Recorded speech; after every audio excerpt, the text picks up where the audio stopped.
নমস্কার বন্ধুরা, welcome to my channel, welcome to a new blog. তো বন্ধুরা, আজকে হঠাৎ বিরিয়ানি খেতে ইচ্ছা হলো, তো বাজার থেকে একটা বিরিয়ানির প্যাকেট কিনে নিয়ে আসলাম। তো সেই বিরিয়ানিটা শেয়ার করব যে বিরিয়ানিটা অ্যাকচুয়ালি কেমন খেতে, কত টাকা দাম নিয়েছে, সমস্ত কিছুটা তোমাদের সঙ্গে শেয়ার করব। তাহলে চলো ভিডিওটি প্রথম থেকে শেষ পর্যন্ত দেখো। ভিডিওর শেষে তোমাদের আমি বলবো যে বিরিয়ানিটার অ্যাকচুয়ালি দাম কত নিয়েছে। তো বিরিয়ানিটা আমাদের অফিস সেখানেই বিরিয়ানিটা নিয়ে আসলাম সেখান থেকে। তো বিরিয়ানিটা দেখতে খুবই ভালো লাগছে ওপর থেকে।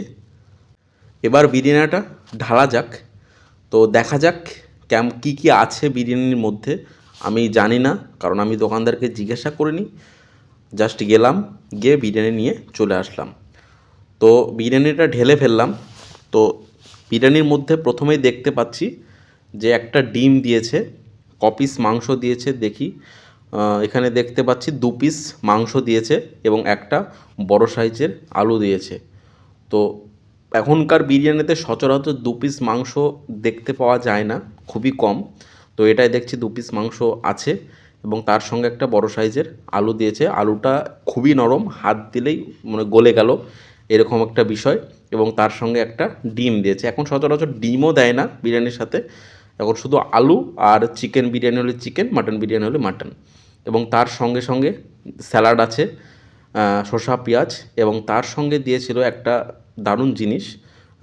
অন্য জায়গায় গ্রিন চাটনি কিংবা রায়তা এইসব দেয়, তো এইখানে দিয়েছিল চিকেন চাপের গ্রেভি।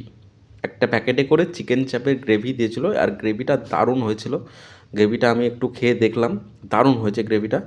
তো এই ছিল বিরিয়ানি, 2 পিস মাংস, একটা ডিম, 1 পিস আলু, শসা পেঁয়াজ এবং তার সঙ্গে চাপের গ্রেভি। তো একটু আলু ভেঙে নিয়ে বিরিয়ানিটা মেখে খেয়ে দেখি যে অ্যাকচুয়াল বিরিয়ানিটা কেমন খেতে। তো খেয়ে দেখি, তারপরে তোমাদের জানাচ্ছি বিরিয়ানিটা অ্যাকচুয়াল কেমন খেতে এবং দামটাও তোমাদের আমি জানাচ্ছি। তো বিরিয়ানিটা খেয়ে দেখলাম ভালো খেতে। বিরিয়ানিটার দাম নিয়েছিল মাত্র 100 টাকা। দারুণ খেতে।